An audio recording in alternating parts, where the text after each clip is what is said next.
যিশু তাঁর শিষ্যদের কাছে শেষ যে কথাটি বলেছিলেন তা হল সর্বত্র যান এবং প্রত্যেককে তিনি যা করতে বলেছেন তা পালন করতে শেখান।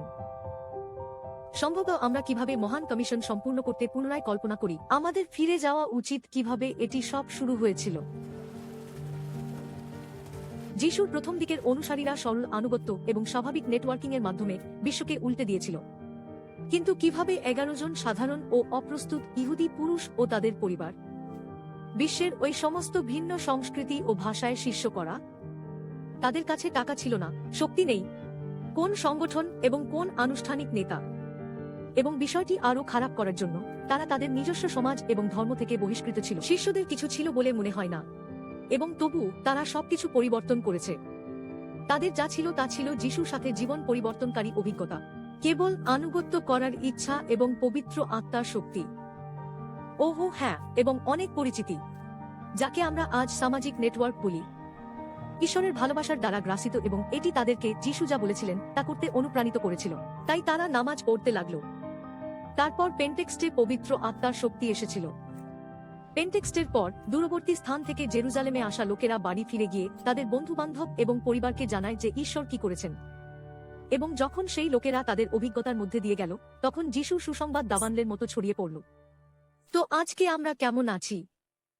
খ্রিস্টানদের সংখ্যা বেড়েছে, কিন্তু বিশ্বের শতকরা শতকরা খ্রিস্টান এক নয়শ থেকে আটকে আছে। তাই সমস্যা কি এবং কিভাবে আমরা এটি সমাধান করতে পারি? যিশুর শিষ্য হওয়ার প্রধান কাজ হল শিষ্য তৈরি করা। কিন্তু যিশুকে অনুসরণ করার দাবি করে এমন অনেকেই আজ তা করছেন না। প্রথম শতাব্দীতে যা একটি আধ্যাত্মিক বিপ্লব সৃষ্টি করেছিল তা হল শিষ্য তৈরি করা। শিষ্য যারা শিষ্য তৈরি করেছিল, ডজন শত হয়েছে, শত শত হাজার হয়েছে, এবং অনেক আগে হাজার থেকে লক্ষ লক্ষ বেড়েছে। এটা একটা আন্দোলন ছিল। শিষ্য আরও শিষ্য তৈরি করে সব কারণ সাধারণ লোকেরা কেবল যিশু তাদের যা করতে বলেছিলেন তা পালন করেছিল, এবং যারা সাড়া দিয়েছিল তাদের শিখিয়েছিল। এটি একটি ধারণা যার সময় আবার এসেছে। শিষ্য তৈরির আন্দোলন বন্ধু এবং পরিবারের নেটওয়ার্কের মাধ্যমে স্বাভাবিকভাবেই বৃদ্ধি পায়। প্রতিটি ব্যক্তির প্রভাব একটি অনন্য বৃত্ত আছে। কোন দুটি ঠিক একই রকম নয়, কিন্তু প্রত্যেকের বৃত্ত অন্য অনেকের সাথে ওভারল্যাপ করে। ছেদ বিন্দু যেখানে আন্দোলন শুরু হয়। দেশ, ভাষা বা সংস্কৃতি যাই হোক না কেন, লোকেরা সর্বদা তাদের কাছে যা গুরুত্বপূর্ণ তা তাদের সাথে শেয়ার করে, যাদের তারা যত্ন করে। তাহলে আপনি কিভাবে শিষ্য তৈরির আন্দোলন শুরু করবেন? এটা আসলে খুব সহজ। প্রক্রিয়াটি বাইবেলে ঈশ্বরকে পড়া এবং আবিষ্কার করার মাধ্যমে শুরু হয়। এখানে কিভাবে এটা কাজ করে?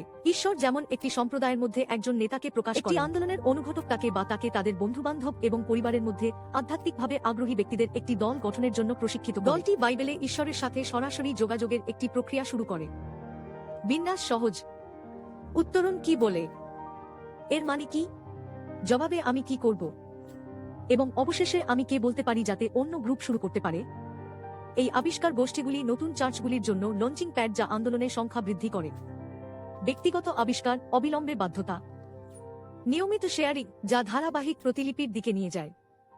মার্চ থেকে নতুন জাম প্রক্রিয়ার মাধ্যমে ভগবানের বিশাল এবং বৈচিত্র্যময় পরিবারে যোগদানকারী 2 মিলিয়নেরও বেশি প্রজন্মের নথিভুক্ত হয়েছে। আমরা বিশ্বাস করি যে শিষ্য তৈরির আন্দোলনের শক্তি প্রকাশের মাধ্যমে ঈশ্বর যা করতে চান তার এটি কেবলমাত্র শুরু। 2000 বছরেরও বেশি আগে যা শুরু হয়েছিল তা সত্য রয়ে গেছে। সাধারণ মানুষ তাদের স্বাভাবিক নেটওয়ার্কে শিষ্যদের সংখ্যা বৃদ্ধি করে। মহান কমিশন সম্পূর্ণ করার জন্য ঈশ্বরের পরিকল্পনা। শিষ্য তৈরির আন্দোলন, যার সময় একটি ধারণা এসেছে। আবার